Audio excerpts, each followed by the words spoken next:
एक गांव में कांताबाई के घर पर नंदू नाम का नौकर रहता था, जो एक नंबर का भुलक्कड़ था।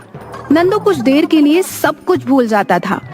कांताबाई अपने कमरे में बैठी हुई नंदू को बहुत देर से जोर जोर से आवाज लगा रही थी। अरे नंदू, ओ नंदू, कहाँ मर गया रे? कब से हलक फाड़ फाड़ कर चिल्ला रही हूँ, कहाँ है तू? पता नहीं मुझे ऐसा क्यों लग रहा है जैसे कि ये मालकिन की आवाज है। कुछ देर पहले भी मुझे ऐसा ही लगा था, लेकिन मालकिन तो सो रही है ना।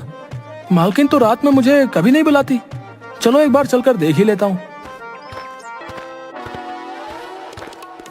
अरे कहाँ मर गया था तू? आधा घंटा हो गया तुझे आवाज लगाते लगाते, अब तो मेरा गला भी दुखने लगा है। ये क्या मालकिन, आप रात में जाग रही हैं? क्या बोला? रात? अरे क्या पागल हो गया? सुबह को रात बोल रहा है। क्या सुबह हो गई और मुझे पता भी नहीं चला? अरे तेरी आंखें हैं या बटन? बाहर इतना बड़ा सूरज नहीं दिखाई दे रहा तुझे? वैसे तू कर क्या रहा था? मालकिन मैं तो फर्श पर पोछा लगा रहा था। अरे पागल हो गया है क्या? 1 घंटे पहले ही तो तूने घर का पोछा लगाया था, सारे घर की साफ सुथराई की थी। मेरी फिनाइल की शीशी खत्म करेगा क्या? गलती हो गई मालकिन, शायद मैं फिर से भूल गया। हे भगवान, मेरे पति ने कौन सा नौकर पल्ले बांध लिया। खुद तो सुबह सुबह टहलने चले जाते हैं, फिर इस भुलक्कड़ को मेरे सर पर छोड़ जाते हैं। अरे अब खड़ा खड़ा मेरा मुंह क्या देख रहा है? जा जाकर मेरे लिए कॉफी बना कर ला, मेरा सर दर्द से फटा जा रहा है। जी मालकिन, अभी लाया। और सुन, पिछली बार की तरह कप में गर्म पानी ही उड़ेल कर मत ले आना। ये कैसी बातें कर रही हैं मालकिन आप? मैं कब से आपके लिए कप में सिर्फ गर्म पानी लेकर आया हूँ। अरे भुलक्कड़, पिछली बार तुझसे कॉफी बनवाई थी तो तू कप में सिर्फ गर्म पानी उड़ेल कर ले आया था। चीनी और कॉफी का पाउडर तो डालना भूल ही गया था। आज मैं आपके लिए ऐसी कॉफी बनाऊंगा जिसे पीते ही आपका सर का दर्द छूमंतर हो जाएगा। इतना कहकर नंदू वहाँ से चला गया और कांताबाई अपना सर पकड़कर बैठ गई। नंदू किचन में गया ही था कि तभी सेठ जमुना दास नंदू के पास आ गए। नंदू, जल्दी से अपने हाथ की गर्मा गर्म 1 कप चाय पिला दे। वैसे तू किचन में चाय ही बना रहा था ना? जमुना दास की बात सुनकर नंदू जमुना दास को गौर से देखने लगा। क्या हुआ? मुझे इतनी गौर से क्यों देख रहा है नंदू? किचन में क्या बना रहा था? वही तो याद करने की कोशिश कर रहा हूँ मालिक, मगर याद नहीं आ रहा। ठीक है, आराम से याद करते रहना। मेरे लिए 1 कप चाय बना दे फटाफट। इतना बोलकर जमुना दास वहाँ से चले गए। अब नंदू याद करने की कोशिश करने लगा कि कांताबाई ने उसे किस काम के लिए बोला था। कुछ देर बाद जमुना दास फिर नंदू के पास आ गए। ये क्या नंदू, तुमने अभी तक चाय नहीं बनाई? कौन नंदू?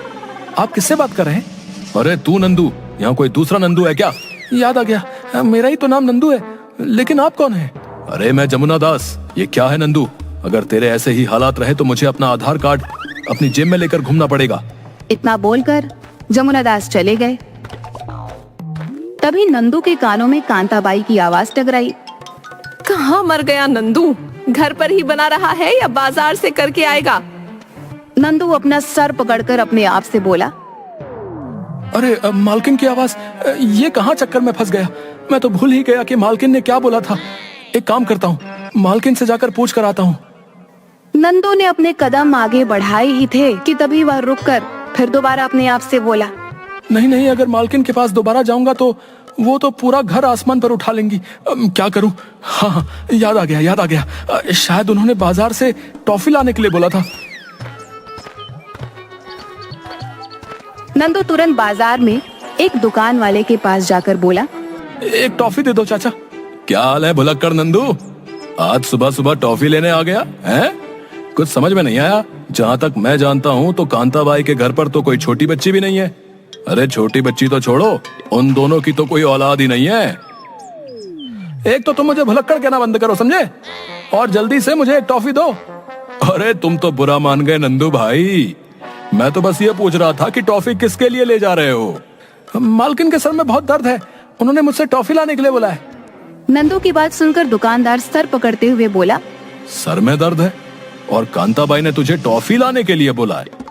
नंदू भैया, क्या टॉफी में डिस्प्रिन की दवाई मिलकर आ रही है क्या? है? वो सब मुझे नहीं पता, छोटी मालकिन ने बोला है तो बोला है। लाओ जल्दी से एक टॉफी दो। दुकानदार ने नंदू को एक टॉफी दे दी और नंदू खुशी से झूमता हुआ घर आ गया। नंदू टॉफी को प्लेट में सजाकर सीधे कांताबाई के कमरे में जाकर बोला, ये लीजिए मालकिन। ये क्या है? अरे मालकिन, आपने ही तो बोला था टॉफी लाने के लिए। यह सुनकर कांताबाई गुस्से से लाल पीली होती हुए बोली, अरे तेरा सत्यानाश जाए, तुझसे कब कॉफी बनवाई थी? सर में बहुत तेज दर्द था, 1 घंटे से इंतजार कर रही हूँ और तू क्या लाया है ये टॉफी? अरे मैं कोई छोटी बच्ची हूँ क्या? मैं फिर भूल गया, मुझे लगा आपने टॉफी मंगाई है। अरे टॉफी नहीं भुलक्कड़, कॉफी बनवाई थी तुझसे।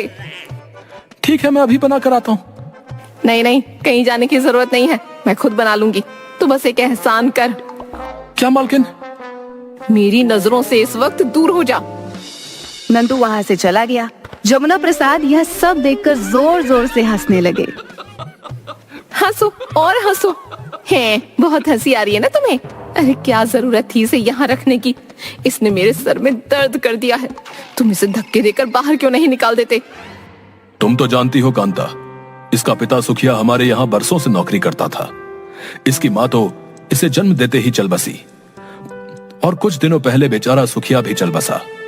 अब ये बेचारा कहाँ जाएगा? अरे कहीं भी जाए, पानी में डूबकर मर जाए, मुझे इससे क्या?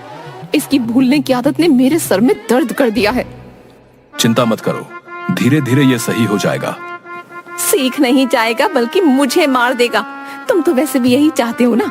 सीधे सीधे ये क्यों नहीं कहते कि तुमने इसे मुझे टॉर्चर करने के लिए रखा है ताकि मैं वक्त से पहले ही मर जाऊं। लेकिन ध्यान रखना, मैं इतनी आसानी से नहीं मरूंगी। मैं तुम्हारा पीछा अगले जन्म तक करूंगी। वो तो मैं शुरू से ही जानता हूँ। कहना क्या चाहते हो तुम? अरे जब तुम्हारे कदम इस घर में पड़े थे, मैं तभी समझ गया था कांता कि तुम मेरा पीछा अगले जन्म तक नहीं छोड़ोगी। वो सब छोड़ो, कल मेरी शहर से बहन आने वाली है, तुम्हारी साली। कल तुम्हें याद से उसे स्टेशन लेने जाना है। पिछली बार तुम खुद भूल गए थे और वो बेचारी पूरे गांव में भटकती फिर रही थी। साल में 9 महीने तो वो यहीं रहती है और फिर भी वो घर का रास्ता भूल जाती है। तुम्हारी बहन के भी बहुत चोचले हैं कांता, और अभी कुछ दिनों पहले ही तो वो यहाँ से गई थी। तुम्हारा दिमाग तो ठीक है। जब से मेरी शादी हुई है तब से तुम्हें मेरे घर वालों से ही दिक्कत होती है। वो पूरे 1 महीने बाद आ रही है यहाँ पर। वक्त कितनी तेजी से गुजरता है पता ही नहीं लगता। तुम चिंता मत करो, मैं तुम्हारी बहन झुमकी को स्टेशन लेने खुद चला जाऊंगा।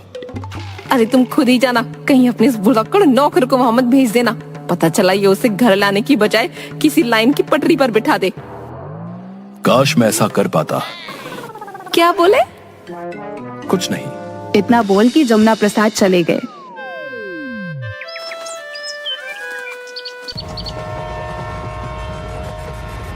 अगले दिन कांताबाई की बहन झुमकी को जमुना स्टेशन से ले आया। झुमकी एक बहुत ही नकचड़ी बुढ़िया थी।